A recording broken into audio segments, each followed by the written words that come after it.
Mécanique du point,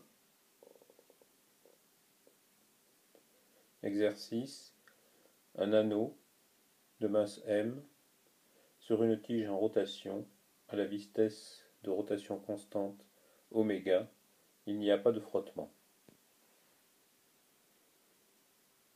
La rotation de la tige se fait dans le plan horizontal.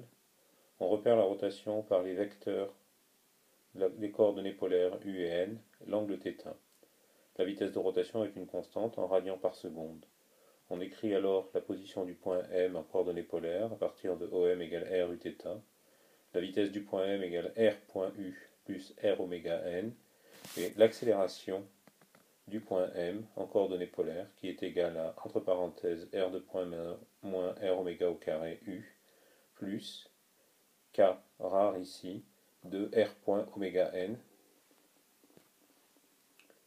La relation fondamentale de la dynamique sur la masse de l'anneau s'écrit immédiatement Ma égale T. T est l'unique force à prendre en compte, c'est la force exercée par la tige sur l'anneau. Il n'y a pas de frottement entre la tige et l'anneau. Il n'y a donc pas d'action de la tige sur l'anneau le long de la tige. L'anneau est libre suivant le vecteur U.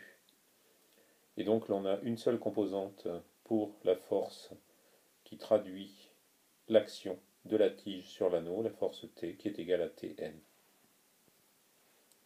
À partir de là, on écrit Ma égale T. On remplace A et T par les expressions telles qu'on vient de les obtenir.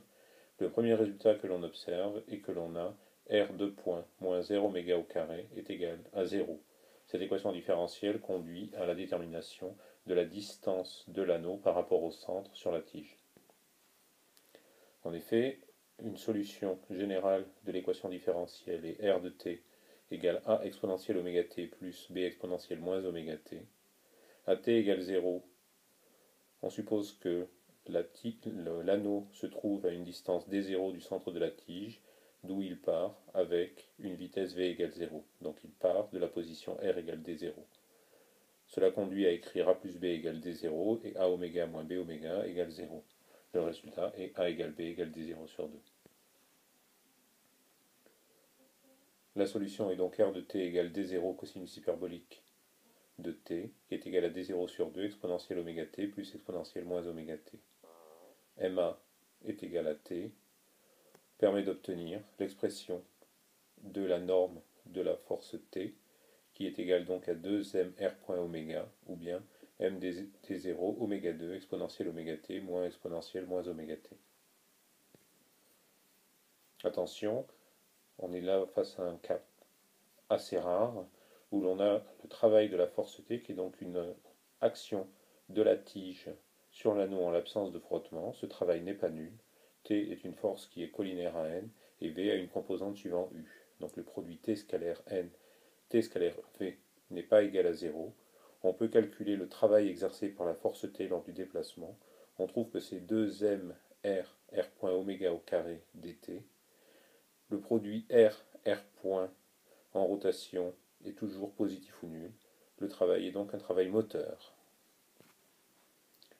On peut se préoccuper ensuite du moment cinétique et du moment de la force T par rapport à 0.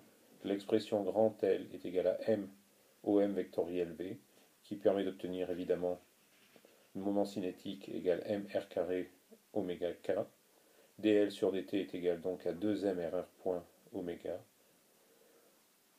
On calcule la dérivée par rapport au temps du moment cinétique pour obtenir que c'est bien égal au moment de la force que l'on peut obtenir par ailleurs en calculant le produit vectoriel OM vectoriel T.